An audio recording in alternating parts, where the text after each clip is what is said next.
I have been meaning to make this video for a long time, and I've been putting it off because I wanted to do it right. I wanted to find the right words to say. I don't think I can. And the longer I put it off, the more pressure there is for me to do it right because I've had the time. I wrote a script, or I started one.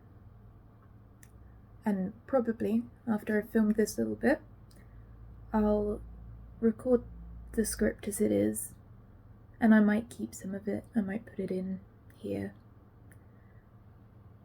But it doesn't feel good enough. This isn't an advert for Gusto. This is everything I own packed into boxes. I'm not trying to make a pity video. I'm just trying to explain what's been going on for me so that there's context for whatever I do next. Because until I give this context, I think anything else I say might be confusing or, I don't know, not land how I want to. I've put a lot of stock in being authentic and talking about the hard stuff as well as the fun, sexy stuff. And this is some really hard stuff.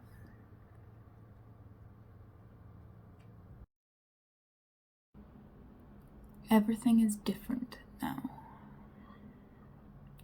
When I started this channel, it was never going to be my main focus, but I hoped that every few months or so I would have something that I could post here. My partner and I had been talking about other videos we wanted to make, educational content, more discussion of how polyamory and kink fit into our lives, helping people have more realistic expectations for sex, kink and DS. And he was wrestling with the difficult decisions around whether he could be seen publicly, face out, to be my partner, someone who I talk openly about doing many extreme and sometimes even barely legal things with. When I have such a high-profile explicit presence, and he had a very respectable vanilla job, he didn't want to put that at risk. I posted my first, and until now only, video on YouTube here in January 2022. In February 2022, my partner and I decided that even if he did decide not to show his face, he did want to be an active collaborator in future videos. I was excited for what was to come. If you watched that first video, you'll know we've been through a lot together. 6 years of relationship, 5 years of cohabiting, and 4 years of full 24/7 power exchange. After a long time, and partly due to the pandemic, I had made the difficult decision to move out part-time. Possibly just until we could move away from expensive London to get somewhere bigger where we could each have our own private space and breathing room that we both needed to flourish. I was still working that bit out. We'd de-escalated our DS relationship, but the kink and the love was still very much there. We were working together through something really tough, and we were going to be all the stronger for it. I never imagined a future without him in my life in one form or another. We weren't married because the institution of marriage didn't really mean anything to us, but he was my owner. I wore his collar every second of every day for years. I asked him to shave my head, which probably sounds absolutely insane to many of you. I'll put in a picture of me with long hair before the shave. But to me, that day felt like the closest thing to a wedding day that I will probably ever have. I trusted him with my everything, and he held me and saw me and loved me and took ownership of me for all of who I am, the rough with the smooth. I don't know how to explain it fully to people who aren't naturally drawn to power exchange, and this isn't the video in which I am going to try, but please believe me when I say that we were as good as married. He is an indelible part of who I am now, which can never be removed. In March 2022, he died. Suddenly, unexpectedly, with no warning whatsoever. My last message from him was confirming the time of our online D&D session, which we played as normal. We all had a good time, signed off, said goodnight, and that was the last time anyone spoke to him. I'm not going to go into details. It's sufficient to say that it was fast and seemingly peaceful. Overnight, my world collapsed. The first 72 hours after were the longest and the most painful of my life. It felt impossible. It couldn't be real, but at the same time, there hadn't been more than 24 hours in 6 years that he had been not in contact with me. It had to be real, because he wouldn't leave me alone in this state if he could help it. He was 32. 32-year-olds aren't meant to just suddenly stop existing. So surely he couldn't be dead. And even more than that, I was still here. I hadn't just dropped dead on the spot when he did. Wasn't that what should have happened? I felt like my heart had been ripped out of my chest, but I was still here. And he wasn't. How can that be possible? There's an awful lot of admin to do when someone dies. An awful lot. I have spent much of the last year and a half sorting through every single thing my partner owned, having to decide what to keep, what to give away, what to recycle. Many things I have given to family members, friends, loved ones, so that everyone can have a bit of him for themselves. But there's so much stuff. And what do you do with 12 almost identical pairs of black jeans? Like, it's a lot. An awful lot. And if you have a lot of stuff, consider what it might be like for your loved ones if you were to suddenly die and they had to deal with all of that. Because it certainly motivated me to keep my possessions more in order to at least relieve that burden if something were to happen to me. So I'm currently packing my life into boxes in the house that my partner, my owner, and I owned together.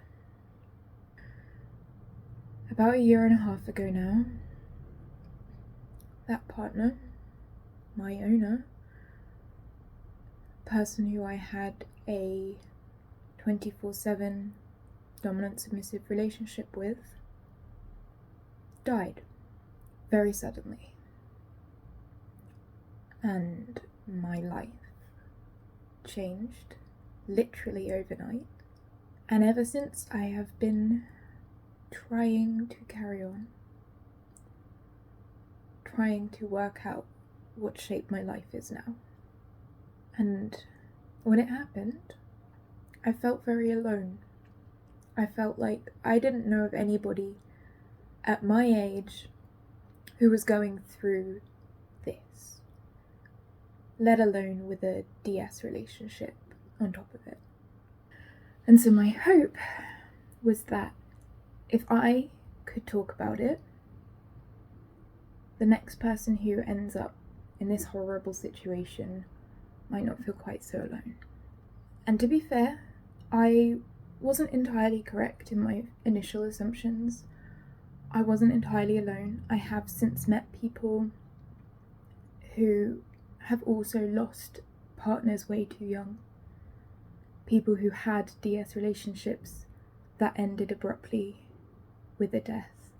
So it's not really fair to say that there's nothing out there. But it was hard for me to find initially. Eventually, I would like to be able to provide some sort of resource or at least camaraderie with anyone else that finds themselves in this situation. I've been waiting till I had good words to say, that I had something to say that I could be sure wasn't just going to make things worse for someone.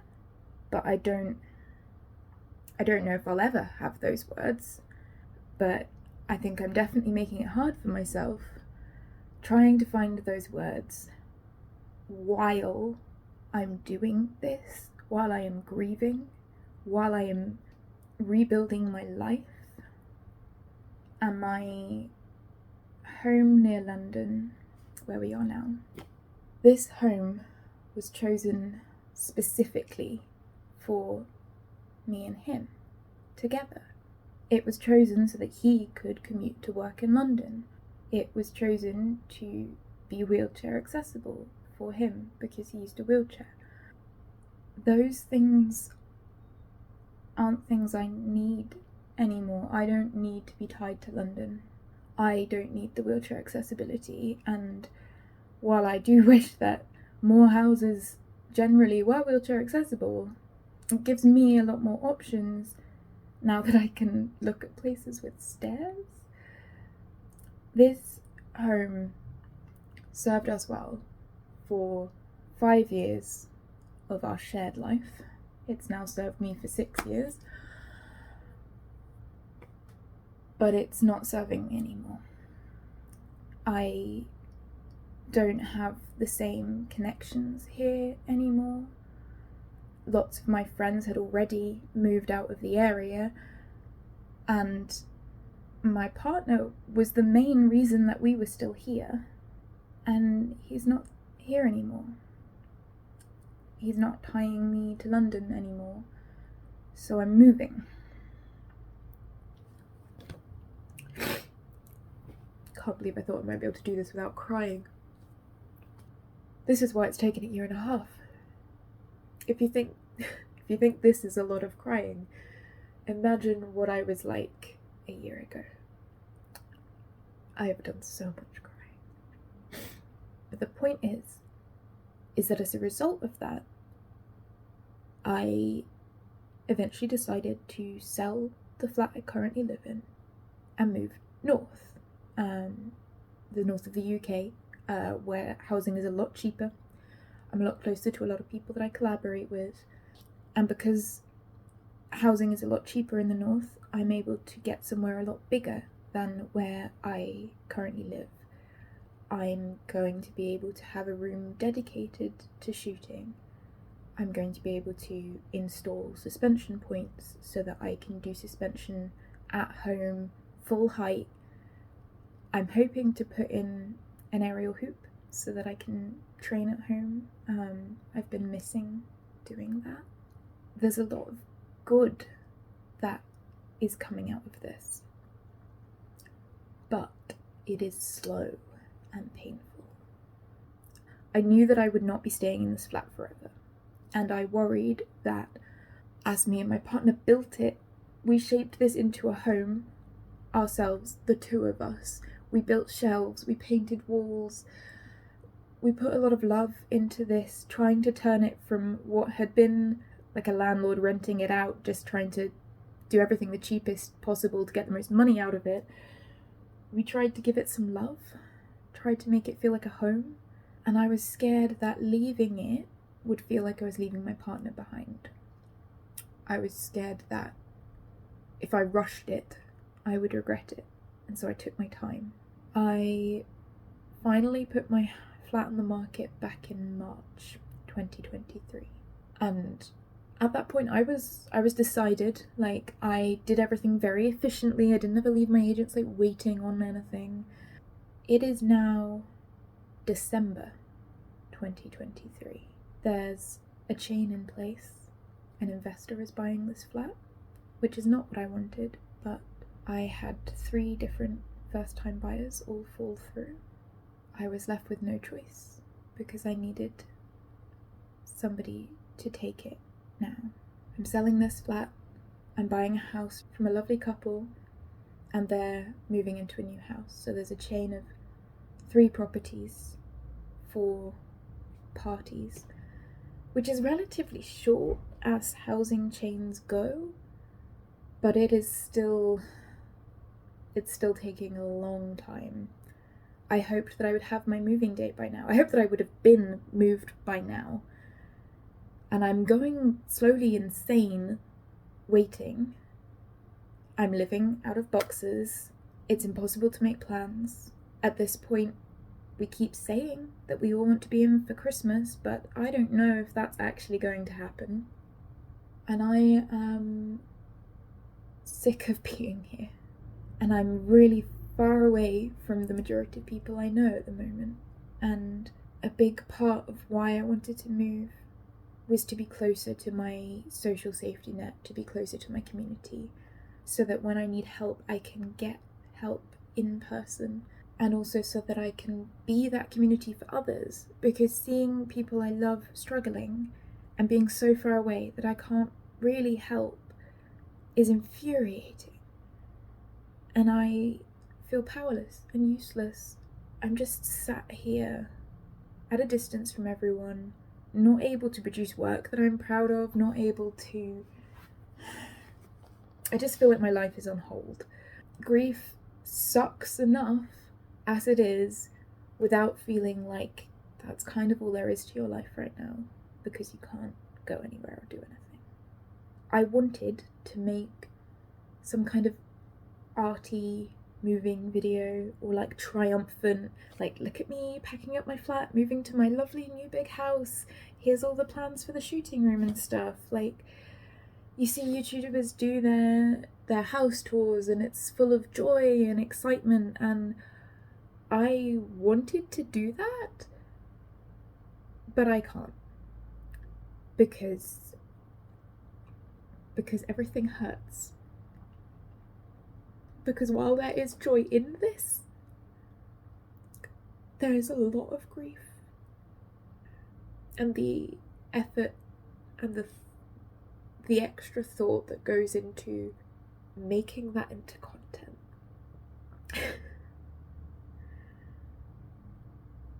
I can't do it. I guess this video is an apology video for not making the moving house video that I would theoretically be capable of if I wasn't dealing with 2 of the most stressful things that a person can do in their life at the same time: the death of a loved one and moving home. Basically, I wanted to let you know why I've not been making videos, why the content that I've been releasing on my adult sites has maybe not been as polished or as frequent as you might usually expect from me.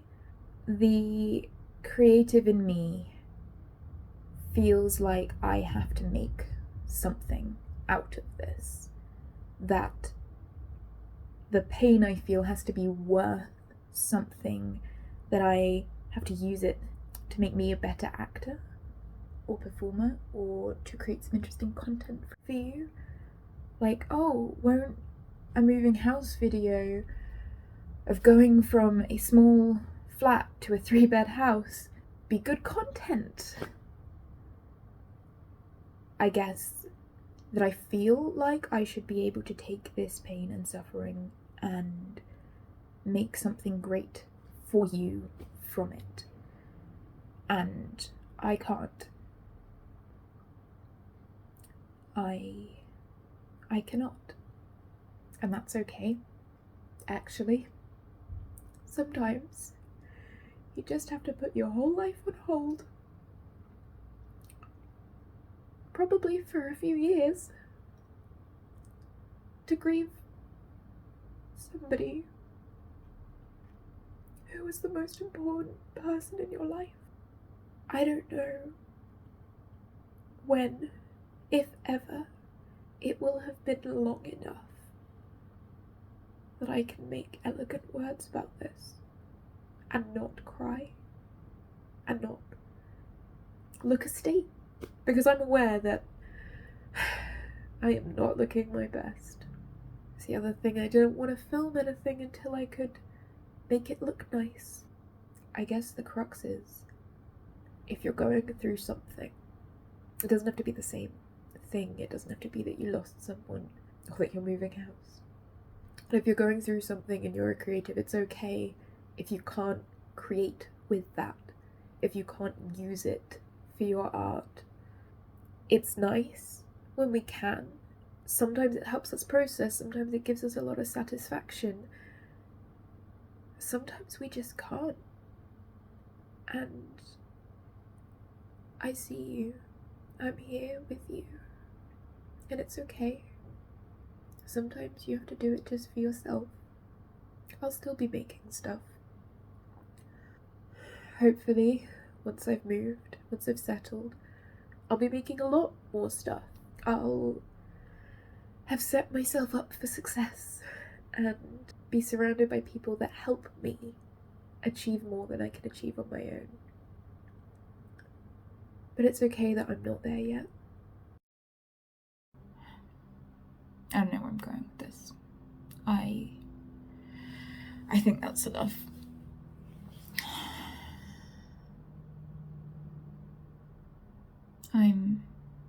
I'm still grieving a lot. It still really hurts. Really, really bad. I'm desperately hoping that I move before Christmas so that I can spend Christmas with friends, feeling supported. The last Christmas that we spent together was my partner and I, and his other partner, my metamor, and the three of us went and had Christmas Day at my parents', and it was so lovely, and it was so nice that my parents were able to see how polyamory works for us, how it's a positive thing, not some kind of chore, that I love my metamor, and I'm really grateful that at least we got to have that together. I have a lot of wonderful memories with him that I cling on to. That's why I have not been producing my best work, or as much work. And I know that if I was talking to a friend, I would tell them to go easy on themselves, that grief is hard and it lasts a long time. And it's okay if you can't do it all. If you can't make something beautiful and poignant out of how much it fucking hurts. I still have trouble giving myself that grace.